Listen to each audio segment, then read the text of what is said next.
Assalamualaikum warahmatullahi wabarakatuh. Bagaimana kabar kalian?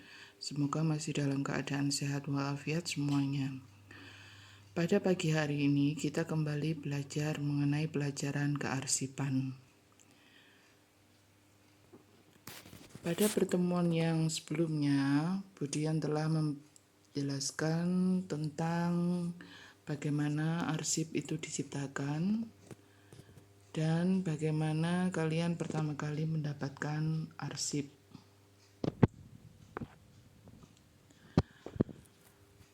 Untuk sistem kearsipan dan lain-lainnya itu nanti akan dibahas dalam bab tersendiri.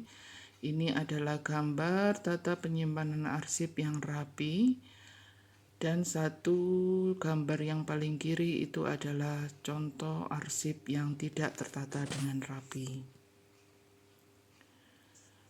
Pada pertemuan pagi ini, kita akan kembali mengulang mengenai pengertian arsip dan kearsipan. Dan pada hari ini kita akan membahas 5 sub tentang pengertian arsip dan kearsipan. Yang pertama yaitu pengertian arsip, yang kedua jenis-jenis arsip, yang ketiga nilai guna arsip, yang keempat pengertian kearsipan, dan yang kelima adalah istilah penting dalam kearsipan. Pokok bahasan yang sekarang kita bahas hari ini ada sebagian yang sudah ada atau tercantum dalam LKS, ada juga yang belum. Jadi untuk PowerPoint ini sekedar menambahkan apa-apa yang tidak ada di dalam buku LKS kalian. Pengertian arsip di sini ada dalam bahasa Yunani yaitu archium yang artinya peti untuk menyimpan sesuatu. Lalu dalam bahasa Latin yaitu velum atau bundel yang artinya tali atau benang. Yang ketiga dalam bahasa Inggris yaitu archive yang artinya kumpulan warkat, record artinya catatan, dan file yang artinya sekumpulan informasi atau warkat. Dalam bahasa Belanda archief ya artinya warkat, dalam bahasa Jerman yaitu ekivalen yaitu artinya warkat. Jenis-jenis arsip dibedakan menjadi 5. Yang pertama yaitu jenis arsip berdasarkan bentuk fisiknya. Yang kedua jenis arsip berdasarkan masalahnya. Yang ketiga jenis arsip berdasarkan pemiliknya. 4 jenis arsip berdasarkan sifatnya. Dan yang kelima jenis arsip berdasarkan fungsinya. Mari kita bahas satu persatu. Yang pertama, jenis arsip berdasarkan bentuk fisiknya terbagi lagi menjadi 2, yaitu arsip berbentuk lembaran, contohnya surat, dan arsip yang tidak berbentuk lembaran, contohnya flash disk. Berikut ini gambar contoh surat dan contoh flash disk. Yang kedua, jenis arsip berdasarkan masalahnya terbagi menjadi 5, yaitu yang pertama inventory record, yaitu arsip yang berhubungan dengan masalah barang inventaris. Contohnya, catatan tentang ukuran barang. Yang kedua, personal record, yaitu arsip yang berhubungan dengan masalah kepegawaian. Contohnya, absensi pegawai. Yang ketiga, sales record, yaitu arsip yang berhubungan dengan masalah penjualan. Contohnya, daftar nama agen dan distributor. Yang keempat, production record, yaitu arsip yang berhubungan dengan masalah produksi. Contohnya, arsip tentang jenis bahan baku. Dan yang kelima, financial record, yaitu arsip yang berhubungan dengan masalah keuangan. Contohnya, kwitansi.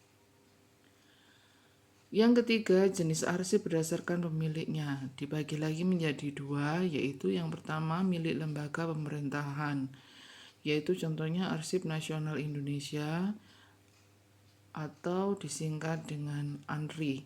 Yang kedua yaitu arsip nasional di setiap ibu kota daerah tingkat 1 atau yang biasa juga disebut dengan arsip nasional daerah. Yang kedua adalah arsip milik instansi pemerintah atau swasta. Yang pertama disebut arsip primer atau arsip asli dan arsip sekunder atau karbon copy. Yang kedua, arsip sentral, yaitu arsip yang disimpan di pusat, dan arsip unit, yaitu arsip yang disimpan di unit-unit kerja. Yang keempat, yaitu jenis arsip berdasarkan sifatnya.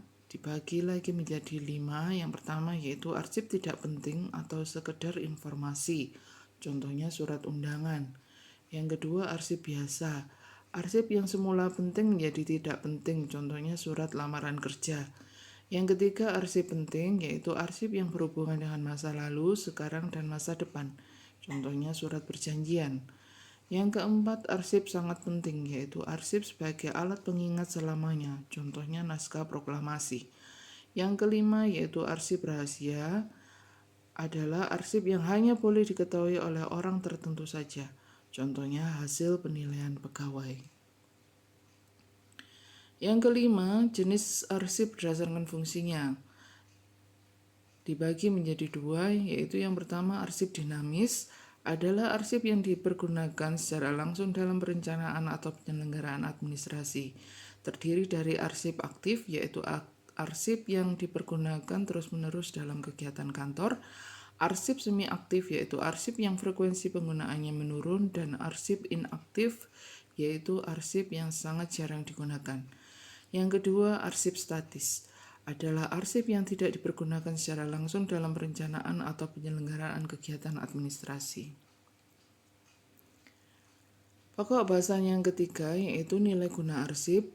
Di sini ada 5 nilai guna arsip. Yang pertama yaitu nilai penerangan, yaitu arsip yang berguna sebagai bahan informasi, contohnya surat pengumuman. Yang kedua yaitu nilai yuridis, yaitu arsip yang berguna sebagai alat pembuktian dalam peristiwa hukum, contohnya surat perjanjian. Yang ketiga, nilai historis, yaitu arsip yang berguna untuk menggambarkan kejadian masa lampau, contohnya teks proklamasi. Yang keempat, nilai ilmiah, yaitu arsip yang digunakan untuk pengembangan ilmu pengetahuan, contohnya hasil karya tulis. Dan yang kelima, nilai guna fiskal, yaitu arsip yang mempunyai kegunaan dalam bidang keuangan, contohnya kwitansi. Pengertian kearsipan. Kearsipan adalah suatu proses kegiatan mulai dari penerimaan, pengumpulan, pengaturan, pemeliharaan, dan penyimpanan warikat menurut sistem tertentu, sehingga saat diperlukan dapat ditemukan dengan mudah dan cepat. Istilah-istilah penting dalam kearsipan. Yang pertama yaitu pengarsipan horizontal, adalah penempatan atau penyimpanan arsip atau dokumen atau map dilakukan secara mendatar atau horizontal atau sekedar ditumpuk. Yang kedua yaitu pengarsipan vertikal, adalah penempatan atau penyimpanan arsip atau dokumen atau map dilakukan secara tegak lurus vertikal, di mana arsip disusun berderet ke belakang. Yang ketiga, pengarsipan lateral, yaitu penempatan atau penyimpanan arsip atau dokumen atau map yang dilakukan secara berdiri atau lateral, di mana arsip disusun menyamping. Demikian tadi pokok bahasan kita pada hari ini. Mungkin ada pertanyaan yang ingin kalian sampaikan, nanti kalian pakai voice note saja. Ini ada quote of the day. Everyone today has a story, the world an archive. Ada yang tahu artinya? Iya, betul. Jadi setiap orang itu mempunyai cerita hari ini dan dunia itu adalah arsipnya. Demikian pertemuan kita pada pagi hari ini. Untuk tugas selanjutnya adalah kalian kerjakan 6 soal yang ada di dalam PowerPoint ini, dikerjakan sekarang juga dan dikumpulkan pada hari ini juga. Saya tunggu ya. Demikian bahasan yang bisa disampaikan oleh Budian pada pagi hari ini. Kurang lebihnya saya mohon maaf. Wassalamualaikum warahmatullahi wabarakatuh.